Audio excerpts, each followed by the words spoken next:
एक गांव में करोड़ी मल का अनाज का व्यापार था। वह गांव के किसानों से अनाज लेकर महंगे दामों में शहर में बेचता था। मेरे सिवा किसी को अनाज बेचने की सोचना भी मत। मैं ही तुम सबका भला करूंगा।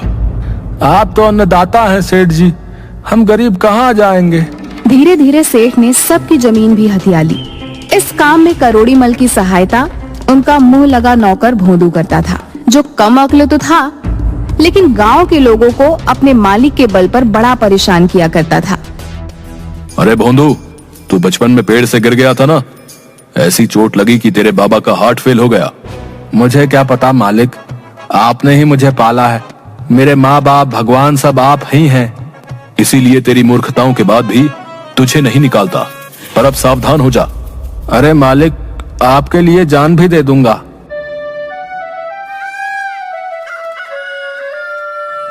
एक दिन करोड़ी मल भोंदू के साथ सामान लेने शहर गया।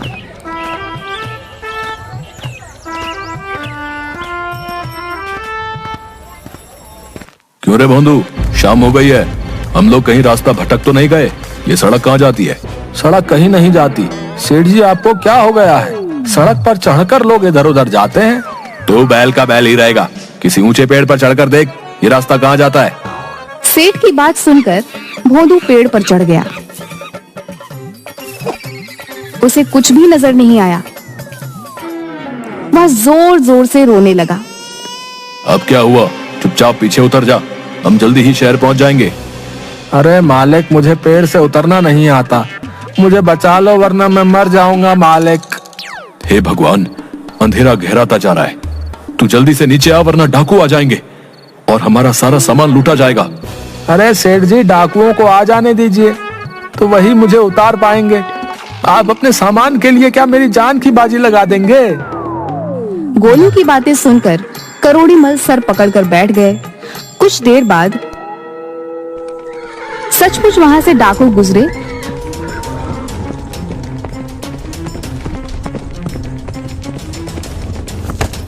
उन्होंने संजीदा राम को पूरी तरह से लूट लिया और भोदू को पेड़ से नीचे उतारकर फेंक दिया। हाय मेरी कमर, मेरी कमर टूट गई। जब उतारना ही था तो धीरे से उतारते। चलिए सेठ जी, जल्दी से चलते हैं, अब डरने की कोई बात नहीं। सेठ अपनी किस्मत को कोसता हुआ वापस अपने घर आ गया।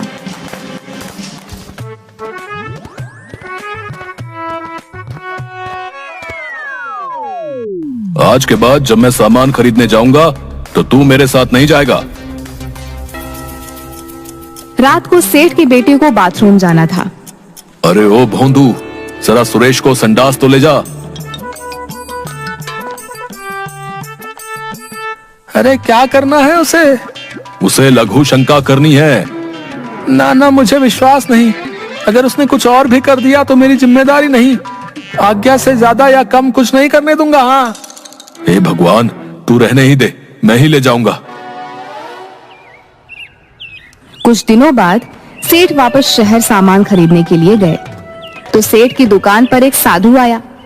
मुझे भूख लगी है, मुझे भोजन कराओ, भगवान तुम्हारा भला करेगा। वाह वाह वाह, बड़ा आया भोजन करने वाला। मांग तो ऐसे रहा है जैसे तेरी अम्मा यहाँ खाना बना कर रखती है। चल भाग यहाँ से। भगवान के भक्तों के साथ ऐसा व्यवहार अच्छा नहीं है। तुझे इसका फल मिलेगा। अरे जा जा, फल मिलेगा, फल मिलेगा, फल मिलेगा तो खा लूंगा।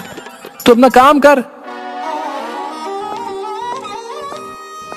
भोदू इसी तरह का व्यवहार सबके साथ करता था और सेठ का मुंह लगा नौकर होने के कारण वह पूरा फायदा उठाता था। एक दिन करोड़ी मल अपनी जमीनों की लिखा पढ़ी कर रहे थे कि उनका चश्मा गंदा हो गया। उन्होंने भोदू को बुलाया। अरे ओ भोंदू, जरा ये मेरा चश्मा तो साफ कर दे, कुछ भी नजर नहीं आ रहा है। अभी लो मालिक,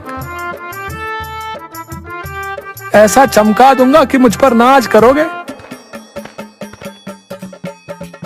मालिक को खुश करने के लिए कमअक्ल भोदू सोचने लगता है कि क्या किया जाए। तभी उसे पास में रहने वाली घुमरी की आवाज सुनाई देती है। देख सुगनिया, मेरा बर्तन कितना चमक रहा है। कुछ भी चमकाना हो तो चूल्हे की राख से सूखा ही रगड़ देना चाहिए। अरे बस इतनी सी बात है, आज मालिक से इनाम लेके रहूंगा। वह चूल्हे की राख से रगड़ रगड़ कर चश्मा साफ कर देता है, जिसके कारण चश्मे के शीशों पर खरोच पड़ जाती है।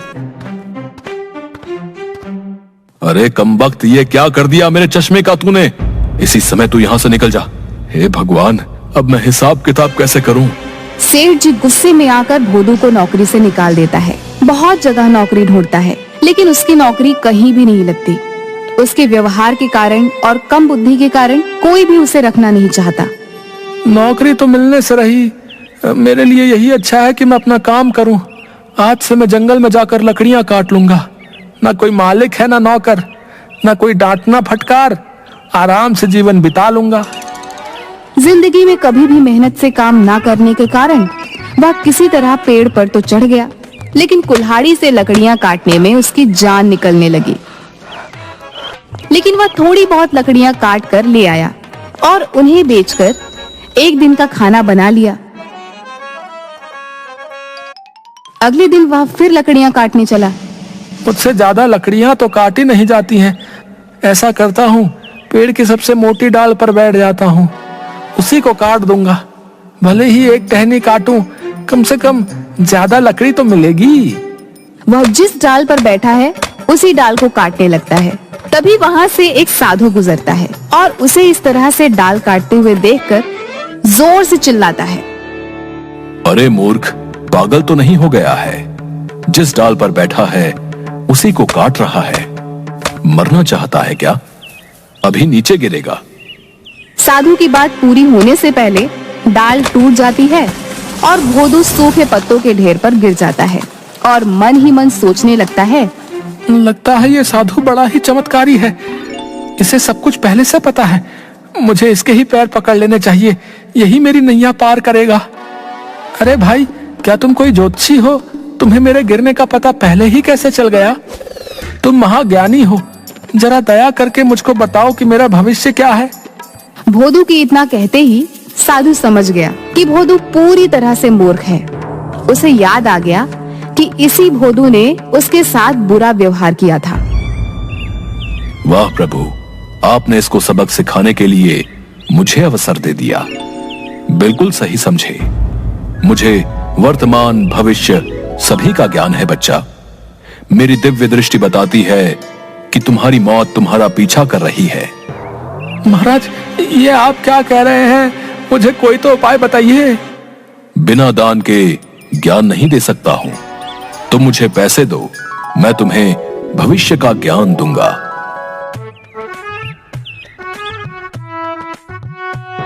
जेबों में उसे एक आने के सिवा कुछ भी नहीं मिलता। साधु महाराज, मेरे पास सिर्फ यही एक आना है।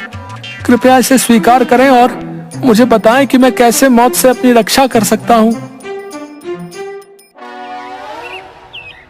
साधु ने मन ही मन हंसते हुए उसके एक आने को अपने जेब में रखा और बोला, ये काला धागा अपने पैर में बांध लो।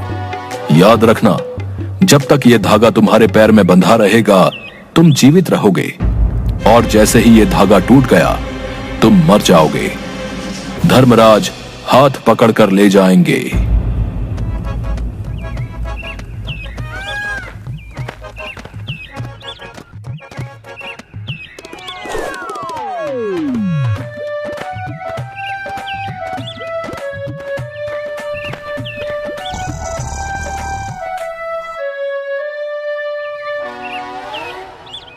अजी, कुछ पैसे कमा कर लाओ। सुबह से घर में चूल्हा भी नहीं जला है। क्या हम लोगों को भूखा मारोगे? अरे भाग्यवान, मेरे पास ज्यादा समय नहीं है। मैं बिस्तर से उठा और मेरे पैर का धागा टूटा तो तू विधवा हो जाएगी। क्या बकवास कर रहे हो? धागा टूटने से भला कोई मरता भी है? अरे आज मैं एक ऐसे महाराज से मिला था जिसे भूत भविष्य सबका पता था। उन्होंने कह दिया तो ये होना निश्चित है। भोदू की पत्नी जानती थी कि भोदू के दिमाग में जो आ गया उसको हटाना नामुमकिन है। मजबूरी में वह खुद ही काम करने सेठ करोड़ीमल के घर गई।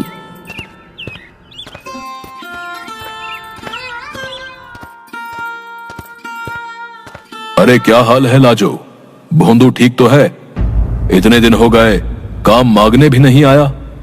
अजय क्या बताऊं, वो तो रोज ही कुछ नए नए नाटक करते हैं। आजकल उन्होंने पैर में एक धागा बांधा हुआ है।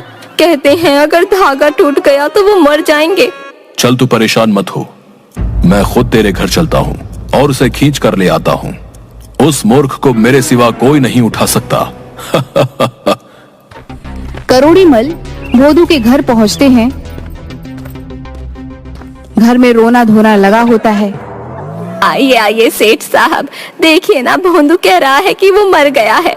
मैं बर्बाद हो गई, भरी जवानी में मर गया रे। हाय दैया, आप मर गए, अब क्रियाकर्म के पैसे कहाँ से आएंगे? ये क्या बकवास है? चुप रहो तुम।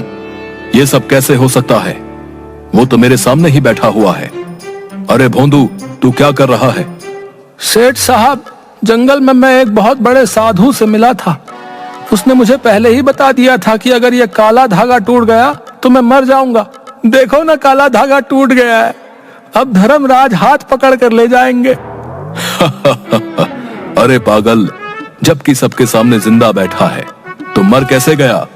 किसी ने तुझे बेवकूफ बनाया है। अब चल और काम कर। मैंने दूसरा चश्मा खरीद लिया है, चल अब उसको चमका दे। ये क्या कह रहे हैं मालिक? हम तो बाबा पर बहुत विश्वास करते हैं। मर गए तो मर गए, अब तो बस मेरे क्रियाकर्म का इंतजाम करिए। बाबा ने कहा था मरने पर धर्मराज हाथ पकड़ कर ले जाएंगे। अरे मरने के बाद तो धर्मराज के कोड़े खाने होंगे। दूसरा, ये सब तुझे जला भी देंगे। जिंदा रहेगा तो मेरे साथ हवेली पर ऐश करेगा। पर धागा तो टूट गया है। रहेगा मूर्ख का मूर्ख। अरे जब तक यमराज लेने आए कुछ और बांध ले, उन्हें कैसे पता चलेगा? अरे ये देख, अपनी कजरी के गले में पड़ी काली रस्सी धागे से ज्यादा मोटी है। पर वो हमारी कजरी को ले गए तो? अरे यमराज हाथ पकड़ के ले जाते हैं, कजरी के हाथ ही नहीं है। बस दोनों बच गए। वाह वाह मालिक, आप हमें बचाए लिए। अरे लाजो, आज से ये रस्सी हमारे गले में बांध दे, हम जी जाएंगे और कजरी भी जिंदा रहेगी। लाजो कजरी की रस्सी भोदू के गले में डाल देती है और करोड़ीमल उसकी मूर्खता पर हंसते हुए रस्सी पकड़कर उसे अपने घर ले जाते हैं।